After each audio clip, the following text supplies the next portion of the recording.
Salam pemirsa. Presiden Ukraina Volodymyr Zelensky secara terbuka memperingatkan bahwa partisipasi dalam parade militer Rusia pada hari kemenangan 9 Mei mendatang di Moskow dapat membawa risiko besar. Dalam pernyataannya, Zelensky menegaskan bahwa siapapun yang menghadiri acara tersebut harus siap menanggung konsekuensinya secara pribadi.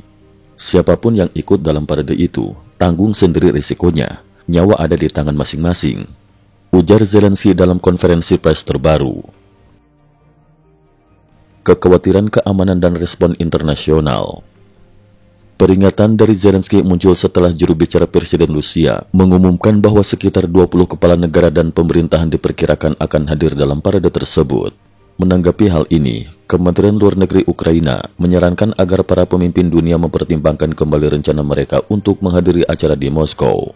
Dari sudut pandang keamanan, kami tidak menyarankan Anda mengunjungi Rusia pada 9 Mei. Jika Anda ragu, jangan tanya kami. Ini sepenuhnya adalah keputusan terkait keselamatan pribadi Anda. Demikian pernyataan resmi dari Kementerian Luar Negeri Ukraina. Beberapa negara Asia telah mengonfirmasi kehadiran mereka, termasuk Presiden Tiongkok Xi Jinping, Presiden Vietnam dan Presiden Laos. Namun pemimpin Korea Utara Kim Jong-un memutuskan untuk tidak hadir, meskipun sebelumnya dilaporkan telah mengirimkan pasukan untuk mendukung Rusia. Keputusan ini diduga karena kekhawatiran terhadap keselamatannya. Pembatalan dan ketidakhadiran pemimpin dunia. Perdana Menteri India Narendra Modi awalnya dijadwalkan hadir, namun kemudian menggantikan dirinya dengan Menteri Pertahanan India. Namun Menteri Pertahanan tersebut juga membatalkan perjalanannya. Presiden Serbia Aleksandar Vučić dan Perdana Menteri Slovakia Robert Fico juga secara bersamaan mengumumkan bahwa mereka jatuh sakit dan tidak dapat menghadiri parade. Situasi ini menempatkan Presiden Tiongkok Xi Jinping dalam posisi sulit karena telah lebih dahulu mengumumkan kehadirannya. Pembatalan mendadak dapat menimbulkan spekulasi dan tekanan diplomatik. Permintaan Tiongkok dan strategi Ukraina. Media melaporkan bahwa pemerintah Tiongkok secara diam-diam meminta Ukraina untuk tidak menyerang Moskow selama parade berlangsung. Namun analis menilai bahwa kemungkinan serangan langsung dari Ukraina cukup kecil, mengingat kehadiran banyak pemimpin dunia dalam acara tersebut. Zelensky diduga menggunakan strategi perang psikologis untuk menekan Rusia tanpa melakukan serangan fisik. Partisipasi Ukraina dalam parade di London. Sementara itu, Ukraina mengirimkan pasukannya untuk berpartisipasi dalam parade militer memperingati Hari Kemenangan Eropa di London pada 5 Mei 2025, yang menandai 80 tahun kemenangan sekutu di Eropa selama Perang Dunia II. Langkah ini dianggap sebagai upaya Ukraina untuk menarik perhatian internasional dan mengalihkan fokus dari parade Rusia. Dukungan militer AS dan serangan Ukraina. Pada 3 Mei 2025, Amerika Serikat mengumumkan paket bantuan militer tambahan senilai $315 juta untuk Ukraina, termasuk dukungan untuk jet tempur F-16. Bantuan ini diberikan setelah peringatan dari mantan Presiden AS Donald Trump kepada kedua belah pihak untuk segera menghentikan perang.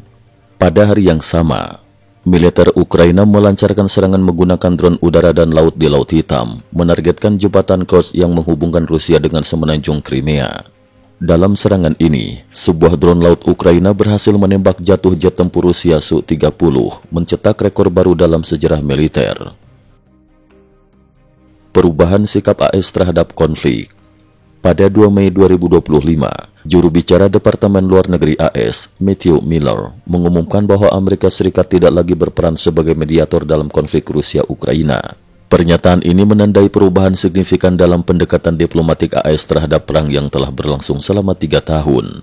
Wakil Presiden AS, J.D. Vance, menyatakan bahwa konflik ini tidak akan selesai dalam waktu dekat dan bahwa kesepakatan damai hanya dapat dicapai oleh kedua belah pihak. Senator Marco Rubio menambahkan bahwa AS tidak boleh membuang sumber dayanya untuk negosiasi yang tidak membuahkan hasil. Langkah CIA dalam merekrut informan Tiongkok.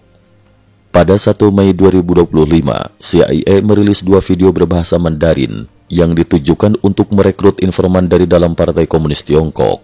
Video pertama ditujukan kepada pejabat tinggi, menawarkan jalan keluar dari intrik internal. Sementara video kedua mengajak pejabat tingkat bawah untuk menghubungi CIA melalui dark web dengan jaminan keamanan bagi diri dan keluarga mereka.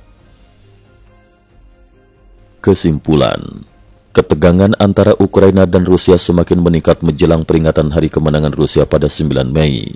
Peringatan dari Presiden Zelensky, pembatalan kehadiran beberapa pemimpin dunia, serta dukungan militer tambahan dari Amerika Serikat menunjukkan dinamika geopolitik yang kompleks dan terus berkembang. Sementara itu, langkah CIA dalam merekrut informan dari Tiongkok menambah dimensi baru dalam persaingan intelijen global.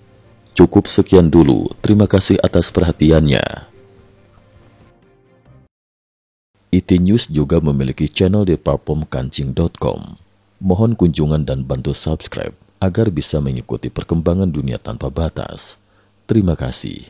Link kancing ada di dalam description.